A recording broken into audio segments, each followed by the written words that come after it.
Are you all ready to walk it out with me? Awesome. So it's my great pleasure to be here this morning, and we have one task this morning. That one task is to answer the fundamental question of, what do children need to thrive? In order to answer this question, we are going to have three main goals, and that first goal is to really discuss how early childhood adversity impacts our health across the lifespan. To understand, as Dr. Fisher said, that early brain development happens during this critical window during the first 2,000 days of life. And to appreciate that it is our relationships, it is safe, stable relationships between children and adults that are our greatest source of untapped resilience, and that resilience is everywhere. We just have to see the unicorns in plain sight. This is my oldest son, and I am a single mother of 3 boys.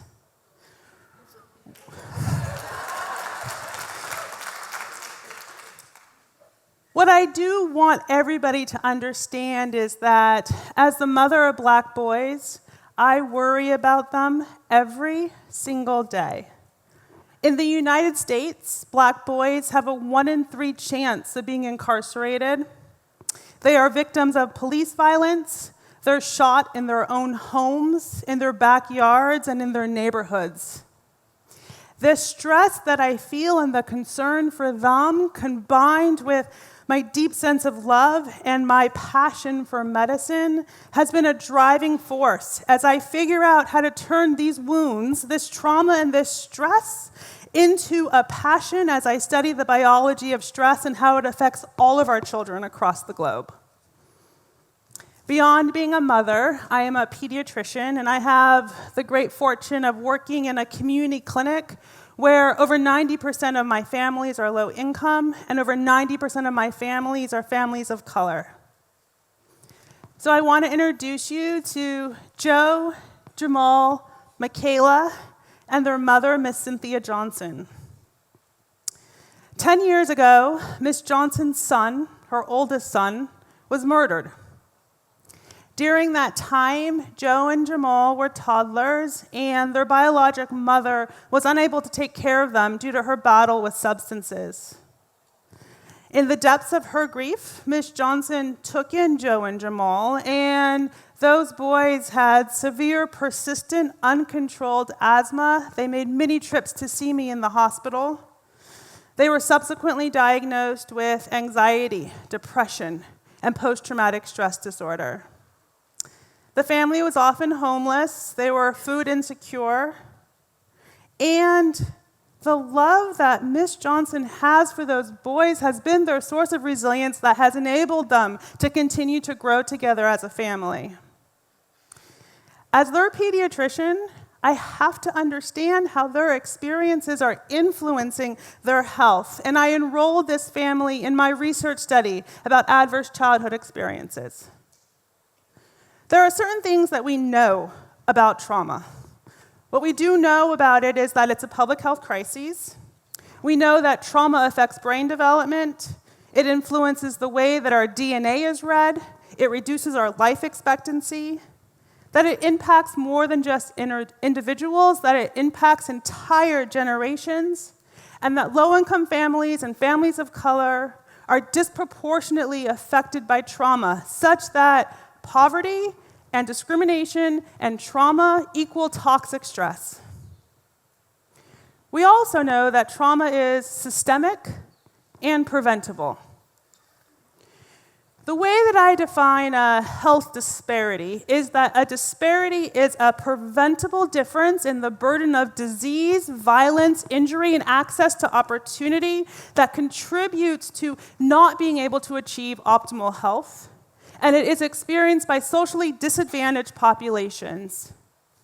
So the facts that I'm going to share right now, you could replicate in any single one of your regions. But in my region, in my community, compared to a white child that grows up in the affluent area, a child like Joe or Jamal, as an infant, they're more likely to be low birth weight.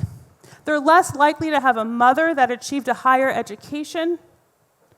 As a child, they're more likely to grow up in poverty, they're less likely to read at grade level, they're more likely to be unemployed, and they're more likely to die of a stroke. And they might live 2 to 3 kilometers from one another, and yet there is a difference in life expectancy of at least 14 years. This is trauma, and it is completely unacceptable. We also know that health disparities are related to ACEs, or adverse childhood experiences. So Nicole asked us to get a little bit rowdy, and so I want to actually ask you guys a question. How many of you have heard of the ACEs study? Raise your hands. Okay. So ACEs, adverse childhood experiences. It was a study that was done in the mid-1990s, and it was actually a study that was done with over 17,000 middle-aged, middle-income, mostly Caucasian males. And these study participants were asked to reflect on experiences that had happened to them as children. There were 3 types of experiences. The first is abuse, and that could be physical, emotional, or sexual abuse. Neglect means that they were living in a household where, despite having the means to, a caregiver did not protect their physical and emotional well-being. And then household challenges. This is a reframing. The original documentation talked about household dysfunction, but we're rephrasing that to be a challenge. And these household challenges include living with a caregiver that had mental illness, or such as depression, domestic violence, divorce, drug use, or having a caregiver that was imprisoned. And the results of the ACEs study were staggering. What it showed is that the experiences that we have as children prior to the age of 18 have a direct consequence of adult onset disease, and this is physical disease, mental health issues, and behavioral health issues. Such that if you are a person and you have 4 or more ACEs compared to someone that had none, you had a gradated, dose-dependent relationship to adult poor health outcomes. So that for a child that has 4 or more ACEs, they are 1.5 times more likely to have diabetes. They are 2 to 3 times more likely to have asthma, heart disease, and cancer. They're 4.5 times more likely to have depression, and they're 32 times more likely to have learning and behavioral issues. We're going to pause here. If a child has 4 or more ACEs, they're 32 times more likely to have learning and behavioral issues. So what this is telling us is that stress and trauma, they get underneath our skin. There are 3 types of stress. There is positive stress. Positive stress is that you're giving a talk, or you're on a sports team and you have a big game and you're really nervous and you have slight elevations in your blood pressure, slight elevations in your heart rate. You visualize that you're doing awesome and you get through that stress. Tolerable stress is slightly more prolonged, more severe. It involves, there's a death in your family of a grandparent. You're surrounded by safe, stable relationships with your caregivers. You grieve and you move forward. Toxic stress is prolonged activation of a disruption of our neuroendocrine and immune systems that then lay the foundation of long-term health consequences. An example that you often hear about toxic stress is that all of a sudden you're going on a nice, lovely walk and you see a lion. What happens is automatically you start releasing adrenaline, norepinephrine, and cortisol, and you are ready either to fight that lion or to run as fast as you can. That is an adaptive response that allows for survival. The issue is when that lion comes home every night, that adaptive response, that switch is always turned on and it becomes maladaptive. So we can take a closer look at the multi-system effects of trauma, and it affects us centrally in the structures of our brain as well as peripherally. The structures in our brain that are affected are our rage center, our amygdala, Our amygdala is always looking for that lion. It's what allows us to be super alert. It affects our prefrontal cortex. The prefrontal cortex allows for executive function so that we can process a lot of different pieces of information and make good decisions. Toxic stress causes toxicity to our hippocampus, which is where we actually learn and have memory. And it also affects our reward system such that we engage in more high-risk behaviors because we are seeking and we are craving that need for reward. And then it affects our peripheral systems, our hormonal systems that make adrenaline and norepinephrine, and so you're hypervigilant. You are always alert, you're really agitated. It affects the release of cortisol and other downstream hormones such that you can elevate your blood sugar, right? You can elevate your blood pressure, and it leads to chronic inflammation that causes autoimmune disease like asthma, allergies, eczema, diabetes. It used to be, way back in the day when I was in high school, I learned in biology that your DNA only shifted over hundreds of years secondary to natural selection. And now we know that's not true, that your DNA can actually change moment to moment, and these changes are known as epigenetic changes. And it is where your DNA, all of a sudden, it's read differently, it's expressed differently, and so you start coding for different types of disease. The ends of our DNA are known as telomers, and what we know is that African-American men and boys have shortened telomeres. And when those telomers, those ends of our DNA get weathered, we see increased aging. We see that all of a sudden we have higher risks of cancers. And so the body is like a symphony, and this biologic response is magnificently adaptive until it becomes habituated, and then it becomes maladaptive. And this is what toxic stress is. So Joe and Jamal, like all babies, are born with 80 billion brain cells. And it is how these brain cells get wired together that affects who and what we are and who we will become. They are able to make 700 synapses or connections per second in all parts of their brain, the parts that are responsible for regulating feelings and learning language and solving problems and understanding how to interact with people. And the safer and more enriched their environments, the more connections and circuitry they will make, which enable them to learn skills that are essential for life and school, such as sharing, impulse control, the ability to retain information. It is this plasticity, this ability to learn, that makes the brain amazingly adaptive and also super susceptible to trauma. So ACEs impact us across our life course, from infancy to adulthood, and they impact the quality of our lives. And yesterday evening, as we were sipping on our wine, I met a health economist. And so for the health economist out there, what we also know is that when you're exposed to high levels of ACEs, you have a higher level of being at risk for chronic disease. And those people that have higher levels of chronic disease bear a greater burden on our healthcare systems and actually end up costing our countries more money. So the thing about humans is that there's an immense amount of variation between how we respond in our coping mechanisms. And so ACEs can overwhelm a child's coping ability and disrupt their neuroendocrine system, cause social, emotional, cognitive impairment, enable them to start to adopt health risk behaviors, which lead to disease, disability, social problems, and early death.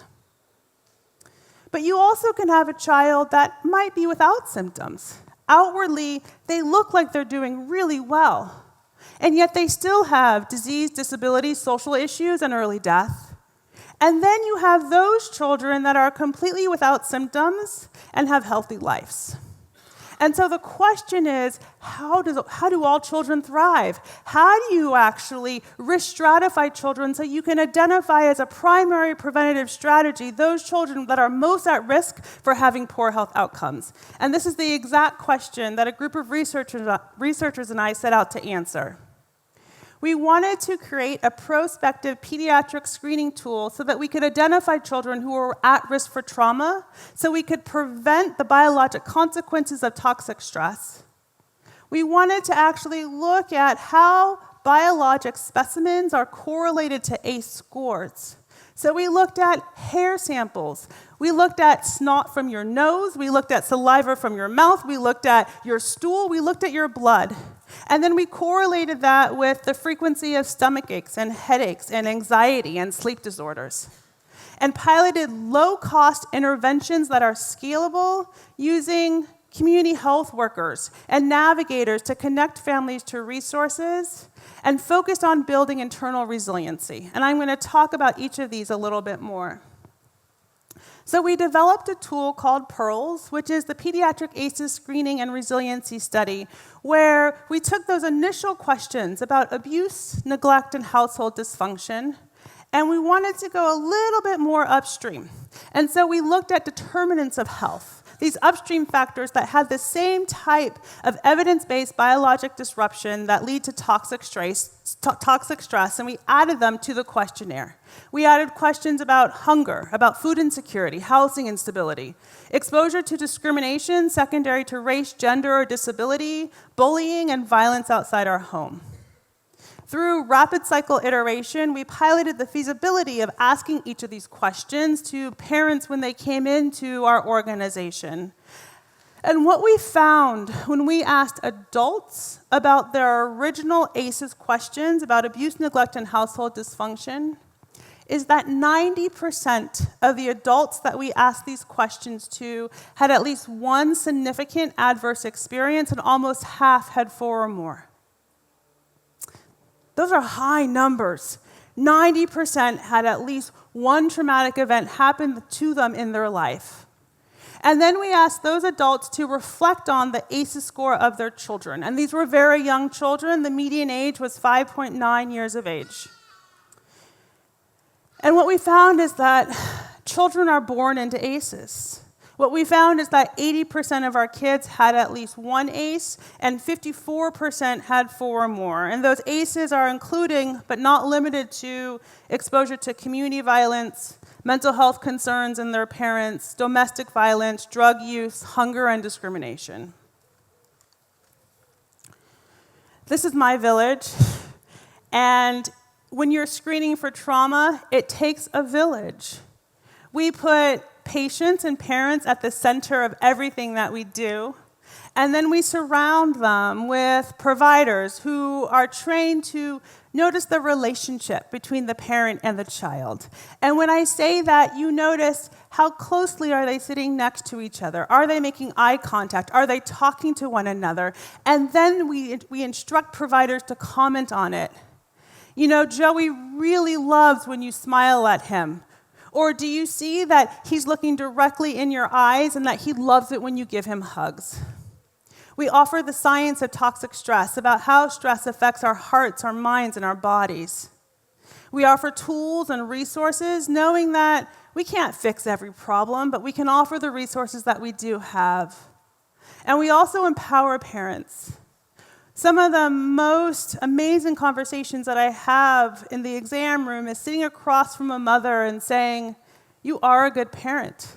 And parenting is the very hardest thing that we do, and we don't have to be perfect. Nobody is perfect. Every day is another day to start over. We do the best job that we can, and you are a good parent.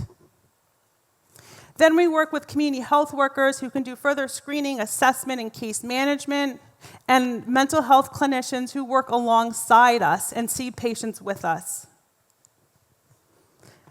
Tapping into resilience helps children to thrive. In addition to educating parents and teachers and leaders about toxic stress so that we can change the narrative from not what is wrong with Joe and Jamal, but what's happening to Joe and Jamal, we also have learned that we have to build in our own internal capacity for resilience, because we can't make all the bad things go away ever, but we can control the way that we respond to it. And so we do that in group visits so that we can have social cohesion and networking of dyadic units between parents and children working together with staff on principles of mindfulness, self-regulation, and co-regulation, and a curriculum that has the elements of talking about sleep and nutrition and mental wellness and healthy relationships and exposure to nature. Some of the games that we play with children in these resiliency clinics, I want to share with you a couple of my favorites. So the first is this exercise called upstairs brain and downstairs brain. So our upstairs brain is our executive function, when we're doing well, when we're processing information.